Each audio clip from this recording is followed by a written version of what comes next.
সকালে দিদাকামনের নাম করে ওই মেয়েটাকে সারা জীবনের জন্য বাপের বাড়িতে রেখে দিয়ে আসতে পারবি?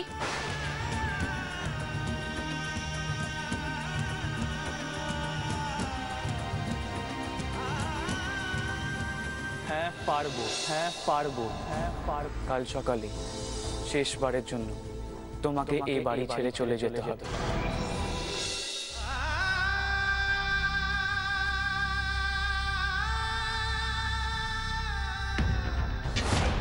কাল সকালে শেষবারের জন্য তোমাকে এই বাড়ি ছেড়ে চলে যেতে হবে। এই বাড়িতে এইটাই তোমার শেষ রাত।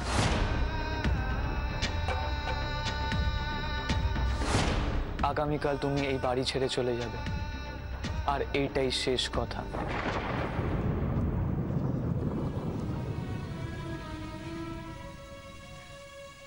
এই নাও, তোমার জন্য আমি চা নিয়ে এলাম। আচ্ছা শোনো, তুমি চাটা খেয়ে চটপট রেডি হয় নাও তো। ভূতো বলেছে ব্রেকফাস্ট করে তোমাকে নিয়ে বেরিয়ে পড়বে। হ্যাঁ, এ কি বিছানাটা এরকম টান টান একটু এলোমেলো হয়নি কেন? তুমি রাতে ঘুমোওনি? ওই দেখো চুপ করে রয়েছে। চাটা খেয়ে নাও, ধরো ধরো। আচ্ছা শোনো, বাথরুমটা না এখন খালি আছে, তুমি যাও গিয়ে চটপট স্নানটা সেরে নাও। হ্যাঁ, ততক্ষণে আমি বরঞ্চ তোমার সুটকেসটা গুছিয়ে দিচ্ছি। হ্যাঁ, আমি গুছিয়ে দিচ্ছি, দাঁড়াও।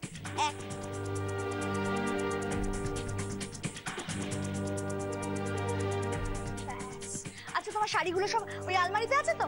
হ্যাঁ, আমি বার করে নিচ্ছি, একদম চিন্তা করো না, সব আমি করে দেবো। আচ্ছা শোনো, তুমি আসার সময় এ বাড়িতে ও বাড়ি থেকে যে সব তত্ত্বের শাড়ি জামা কাপড় এনেছিলে না, ওগুলো সব তোমার সাথে ফেরত নিয়ে যাও। এ বাড়িতে ওসবের আর দরকার নেই।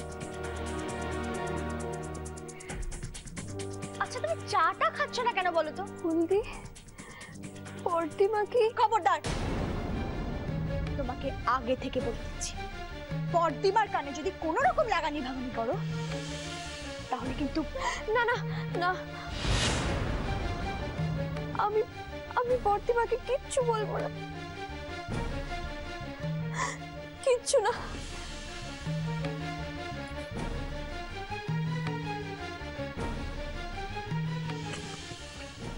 ছোট্ট জ্বালা।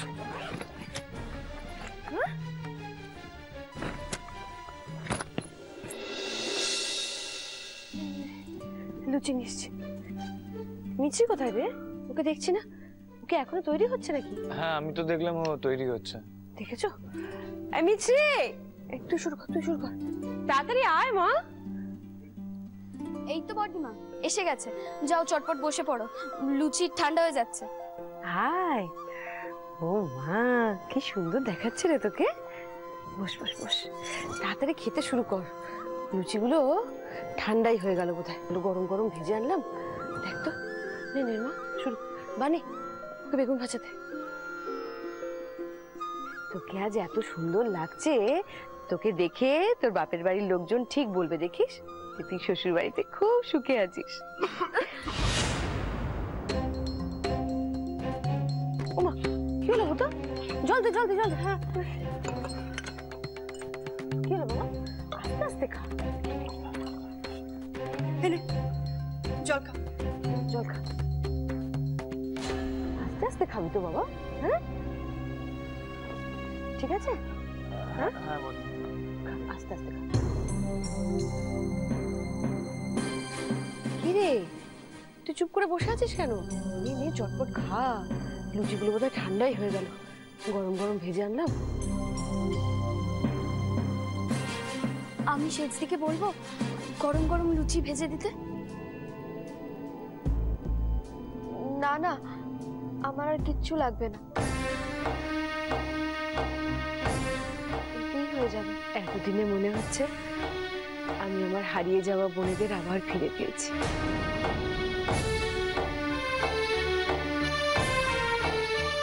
সত্যি রে মিছরি, এই যে তুই চলে যাচ্ছিস না, আমার তোর জন্য খুব মন খারাপ লাগবে। বাড়িটা কিরকম খালি খালি হয়ে যাবে রে। কিরে বানি, লাবু, তোদের মন খারাপ হবে না? হ্যাঁ নিশ্চয়ই। খারাপ তো লাগছে। আমারও। দেখেছিস মিস্ত্রি, আমি তোকে বলেছিলাম না আমার বোনেরা কেউ খারাপ না। দেখ না, মুখে ওরা তোকে বকাঝকা করলে কি হবে, মনে মনে সবাই কেমন তোকে ভালোবেসে ফেলেছে। তুই চলে যাচ্ছিস ও বাড়িতে, সবার মন খারাপ হয়েছে।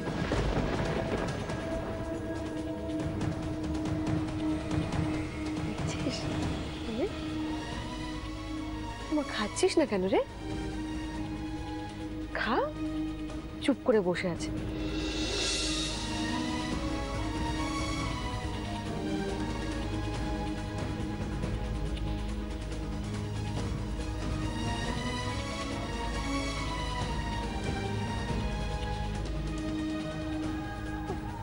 প্রতিমা, আজকে শেষবারের মতন আমাকে খাইয়ে দেবে প্লিজ।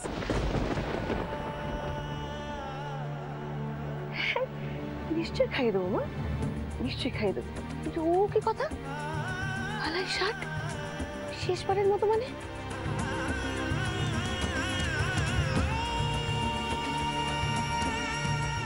এমন কথা আর কখনো বলবে না, ঠিক আছে? নিশ্চয়ই খাইয়ে দেবো। তুই ওই বাড়ি থেকে আয়, দেখি আমি তোকে রোজ নিজের হাতে খাইয়ে দেবো। তোকে নিজের হাতে খাওয়াতে যে কি আনন্দ, বাচ্চা মেয়ের মতো করে, তুই কি বুঝবি? হ্যাঁ,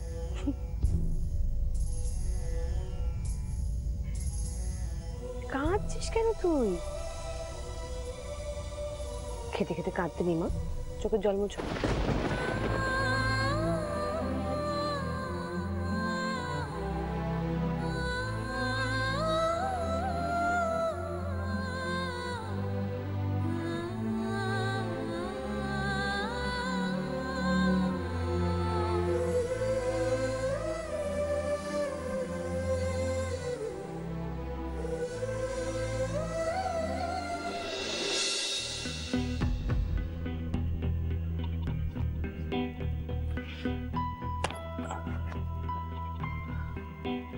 এত দেরি করছে কেন?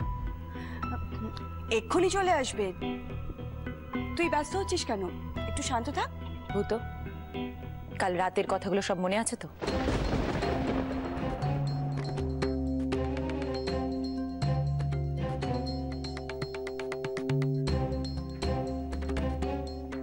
যা, সবাইকে বলে যেতে হয়। হ্যাঁ, সবাইকে বলেছেন।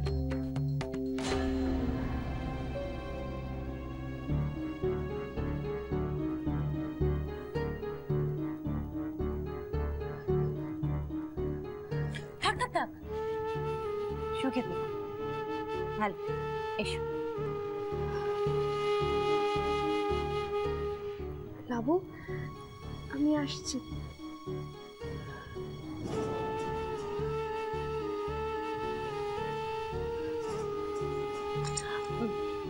ঠিক আছে, তোমরা সকলে ভালো থেকো, কেমন? বর্তিমা, আমরা এগোই। এসে এসো।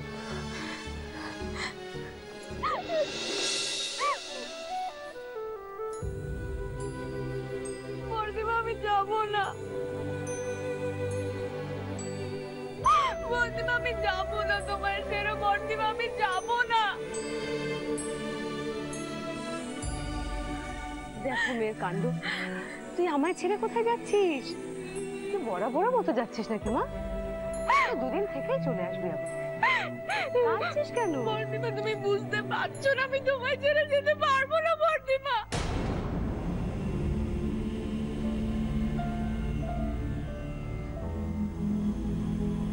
শেষদি ওই মেয়েটা যদি বর্দিমাকে সব বলে দেয়? ভূতটা যে গাধার মতন কেন দাঁড়িয়ে দাঁড়িয়ে দেখছে, টেনে নিয়ে যেতে পারছে না? তোর যদি ওখানে গিয়ে থাকতে ইচ্ছে না করে তাহলে আমি ভূতকে বলে দিচ্ছি। হ্যাঁ, তুই কাল সকালেই আবার চলে আসবি, ঠিক আছে? আমাদের জন্য যদি মন খারাপ করে কাল সকালেই ভূত তোকে নিয়ে চলে আসবে।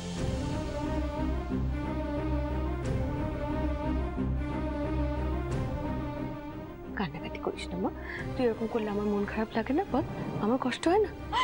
আমি যাবো না বর্দিমা, আমি যাবো না।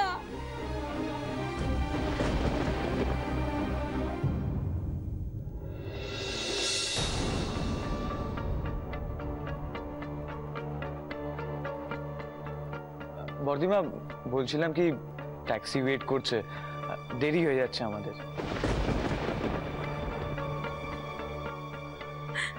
ট্যাক্সি দাঁড়িয়ে আছে বাইরে, আর দেরি করিস না। সবাই শুনলে কি বলবে বলতো? হ্যাঁ, বাপের বাড়ি যাওয়ার নাম শুনলে মেয়েরা এক পায়ে খাড়া হয়ে যায়, আর সেখানে তুই একেবারে কেঁদে ভাসাচ্ছিস। ভাগলি মেয়ে আমার। বর্দিমা, তুমি তো আমার মা, বলো তোমাকে ছেড়ে আমি যেতে পারি? আমি যাবো না বর্দিমা, আমি কিছুতেই যাবো না।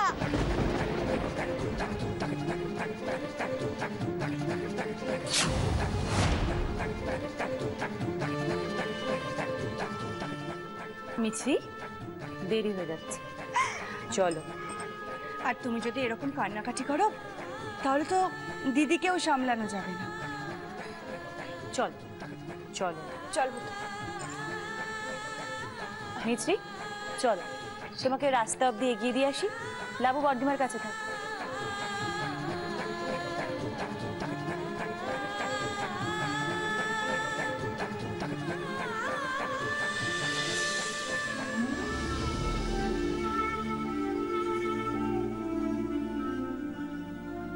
সাবধানে যাস।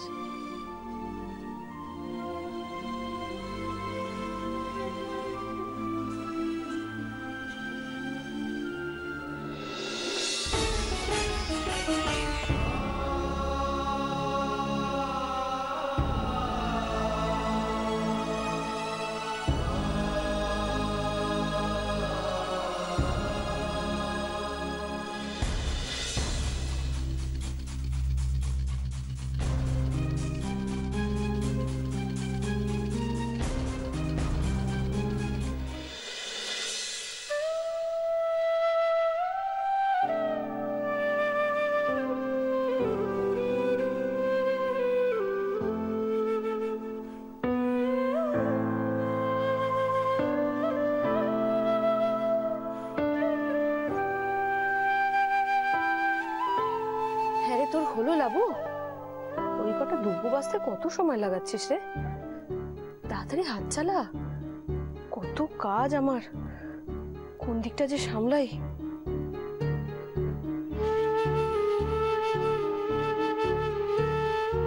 ওরে ও শাবুমা, তুই আমায় ডাকছিলি?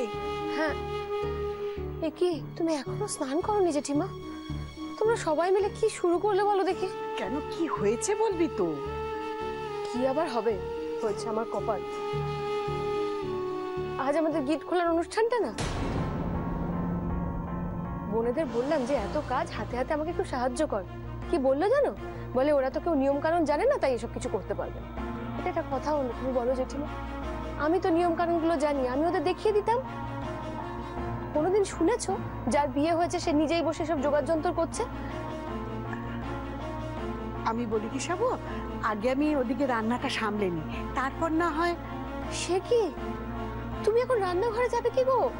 ওদিকে তোমার জামাই, সে তো বেরোবো বেরোবো করছে। কি কাণ্ড বলো তো? ও তো আবার এসব নিয়ম কানুন কিছু মানে না। তারপর যদি গিট খোলার আগেই বেরিয়ে যায় তাহলে কি হবে বলো জেঠিমা? সে তো বুঝলাম, কিন্তু আমি কি করব বলতো? কি করবে মানে? তুমি তো আমাদের সকলের বড়, এই পরিবারের গুরুজন। তুমি আমাদের গিট খুলবে, এটা তো আগে থেকেই বলে রেখেছিলাম। তুমি আবার রান্নাঘরে গিয়ে ঢুকতে গেলে কেন আজ? আমি বলি কি শাবু, এই গিট খোলার অনুষ্ঠানটা আমাকে দিয়ে না করলেই নয়।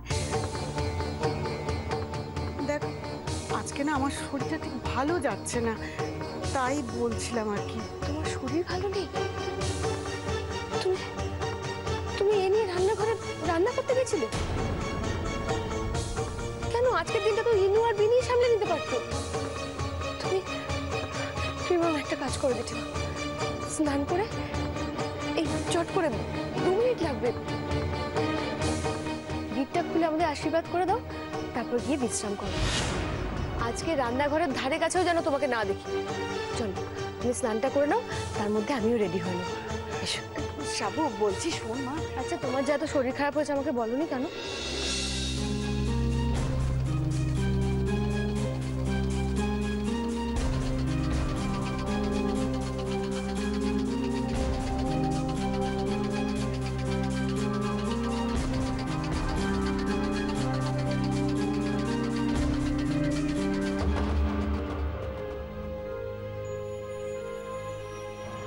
পুতো, তুমি তো জানো বলো মামু বাড়িটা বিক্রি করে দিয়ে চলে গেছে, তারপরে প্লিজ মিছরি, আর নাটক করো না। দাদা আপনি ওয়েট করুন, আমি আবার ফিরবো। এসো। পুতো, তোমাকে আর যেতে হবে না। ব্যাগটা আমায় দিয়ে দাও, আমি নিয়ে চলে যাচ্ছি। Thank you. আমারও এই বাড়িতে পা রাখার কোনো ইচ্ছে ছিল না।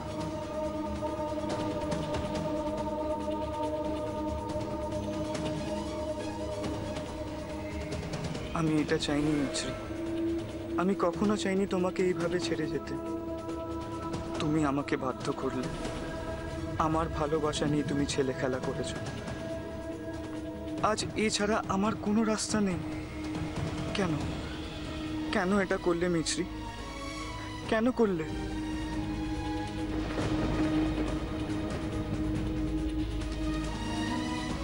আমি চলে যাব ভূত, এখান থেকে অনেক দূর চলে যাব। এখানে যে আমার কেউ নেই। শুধু একটা কথা তুমি বিশ্বাস করো, আমি তোমাকে খুব ভালোবাসি। তোমাকে ছেড়ে যে আমি কেমন করে থাকবো আমি জানি না। আমি আসছি।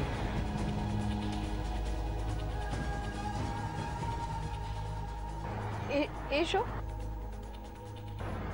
ভালো থেকো। তুমিও।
দাঁড়ান দাঁড়ান, কোথায় যাচ্ছেন আপনি?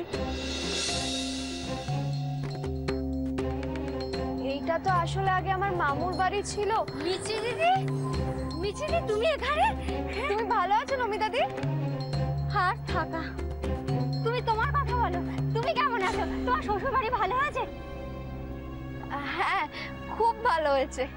আসলে আমি এখান থেকে চলে যাচ্ছি, ভূতর অফিসে ট্রান্সফার হলো তো, তাই শেষবারের মতন এই বাড়িটাকে দেখতে এলাম। তোমার খবর বলো, তুমি এখানে? মামু তো তোমাকে ছুটি দিয়ে দিয়েছিল না? হ্যাঁ, আমি তো চলেই যাচ্ছিলাম তল্পি তল্পা নিয়ে, কিন্তু কিন্তু এই বাড়ির নতুন মালিক দু একজনকে রেখে দিতে চাইছে, তাই আমিও। ছাড়ো এসব কথা, তুমি তোমার কথা বলো। তুমি কেমন আছো? তোমার শ্বশুর বাড়ি কেমন হচ্ছে? ভূত দাদাবাবু কেমন আছে? হ্যাঁ, আমি ওখানে খুব ভালো আছি। ওরা সবাই আমাকে প্রচন্ড ভালোবাসে। কেউ আমাকে কোনো কাজই করতে দেয় না, আমাকে মাথার উপর তুলে রাখে, জানো? বাহ, খুব ভালো, খুব ভালো মিস্ত্রি দিদি। আসলে কি জানো তো, দোষ একজন করে আর তার শাস্তি আরেকজনকে ভোগ করতে হয়। না না, তুমি তুমি একই কথা বলছো নমিতা দিদি। জানো আমাকে আমার শ্বশুরবাড়ির লোকজন কত ভালোবাসে? মেজদি, শেষদি, ফুলদি, তারপর লাবু, পুতো, বর্দিমা, সবাই সবাই আমাকে প্রচন্ড ভালোবাসে। তোমার মামা তো এখন ধরা ছোঁয়ার বাইরে, তাকে তো আর কেউ পাবে না। তাই তাই আমি ভাবছিলাম, কিন্তু কিন্তু এত সবের পরেও ওরা যে তোমার সাথে খারাপ ব্যবহার করছে না, এটা জেনে আমি খুব নিশ্চিন্ত হলাম মিছরিদি।